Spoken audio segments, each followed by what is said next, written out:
नमस्कार दोस्तों, स्वागत है VN स्टडी क्लासेस में। आज मैं रेडियो एक्टिव यानी कि रेडियो सक्रियता के बारे में बताने वाला हूं, जो कि एग्ज़ाम में हमेशा इससे प्रश्न बनते रहते हैं। तो उससे पहले अगर आप चैनल पर नए हैं तो कृपया करके चैनल को सब्सक्राइब कर लें और बेल आइकन को दबा लें, ताकि ऐसा ही नोटिफिकेशन सबसे पहले आपको मिलता रहे। तो आइए शुरू करते हैं। पृथ्वी पर बहुत सारे तत्व हैं, जिसमें से कुछ ऐसे तत्व भी हैं जो अपने आप विखंडित यानी कि फिजियन होते रहते हैं, और कुछ अदृश्य किरणें उत्सर्जित करते रहते हैं। तो ऐसे तत्व को रेडियो सक्रिय तत्व बोला जाता है, यानी कि रेडियो एक्टिविटी तत्व बोला जाता है। और इस पूरी प्रक्रिया को रेडियो सक्रियता बोला जाता है।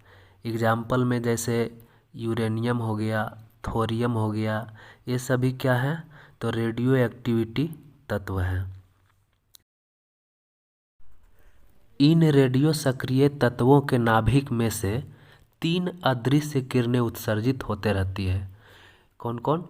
तो अल्फा, बीटा और गामा। और रेडियो धर्मिता की इकाई जो होती है, यूनिट जो होती है, वो क्यूरी होती है। और इसकी खोज जो किया था वो हेनरी बैकुरल ने किया था। देखिए, मैडम क्यूरी ने बाद में पता लगाया था कि थोरियम में भी रेडियो सक्रियता पाई जाती है। तो मैडम क्यूरी ने रेडियम की खोज की थी। अब हम लोग देखते हैं अदृश्य किरणों के बारे में।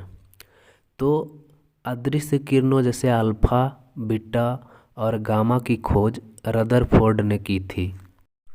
रदरफोर्ड ने अल्फा, बीटा और गामा किरणों को एक विद्युत क्षेत्र में प्रवाहित किया। तो उन्होंने देखा कि जब अल्फा किरण को विद्युत क्षेत्र में प्रवाहित किया तो वह निगेटिव की ओर झुक गया। इससे उन्होंने पता लगाया कि अल्फा किरण पर जो चार्ज होता है वो धनात्मक होता है, और जब बीटा किरण को विद्युत क्षेत्र में प्रवाहित किया तो वह पॉजिटिव की ओर झुक गया।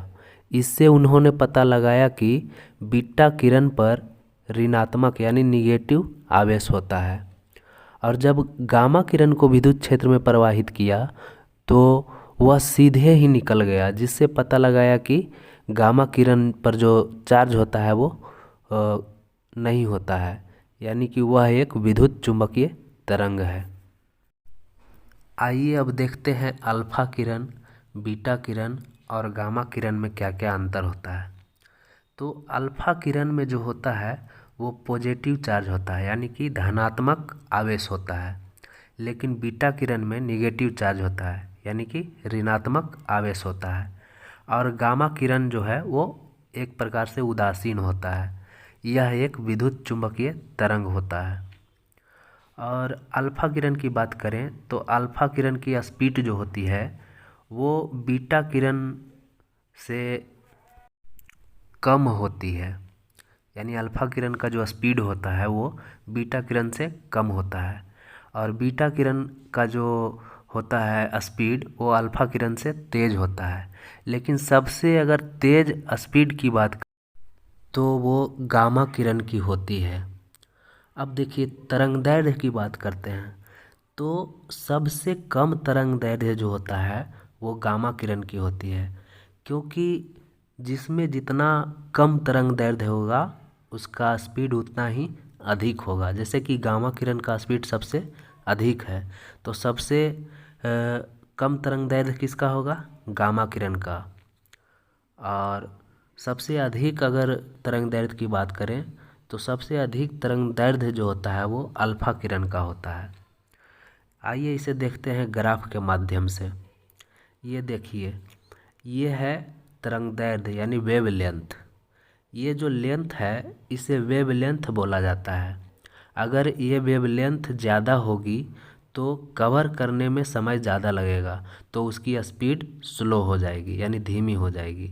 यानी कि वेवलेंथ अगर अधिक होगा तो उसका जो है स्पीड जो है वो कम होगा। कहने का मतलब जिसका तरंगदैर्घ्य ज़्यादा होगा उसका जो स्पीड होगा वो कम होगा। अब अगर भेदन क्षमता की बात करें तो सबसे ज़्यादा जो भेदन क्षमता होती है वो गामा किरण की होती है, उसके बाद बीटा किरण की, और सबसे कम भेदन क्षमता अल्फा किरण की होती है। आइए अब देख लेते हैं अल्फा कण के बारे में। अगर किसी परमाणु के नाभिक से अल्फा कण निकलता है तो उसके परमाणु संख्या में 2 और परमाणु द्रव्यमान में 4 की कमी आ जाती है। अगर कोई एलिमेंट है और यानी तत्व है और उसके नाभिक से अगर अल्फा कण निकलता है, परमाणु के नाभिक से अल्फा कण अगर निकलता है तो परमाणु संख्या में यानी कि एटॉमिक नंबर में 2 की कमी हो जाएगी और परमाणु द्रव्यमान यानी कि उसके भार में 4 की कमी हो जाती है। जैसे एग्जाम्पल के लिए रेडियम है तो इसका जो है परमाणु क्रमांक 88 और परमाणु द्रव्यमान जो होता है वो 226 होता है। अगर इसमें से अल्फा कण को निकाल लिया जाए तो इसका जो परमाणु क्रमांक है वो 2 कम जाएगा यानी कि 86 हो जाएगा, और उसका परमाणु द्रव्यमान है जो 4 कम जाएगा यानी 222 हो जाएगा। अब देखते हैं बीटा कण के बारे में। अगर किसी परमाणु के नाभिक से बीटा कण निकलता है या निकाल दिया जाता है तो उसके परमाणु संख्या में 1 की वृद्धि हो जाती है और उसके परमाणु द्रव्यमान में यानी कि भार में कोई चेंज नहीं होता है, यानी कोई परिवर्तन नहीं होता है।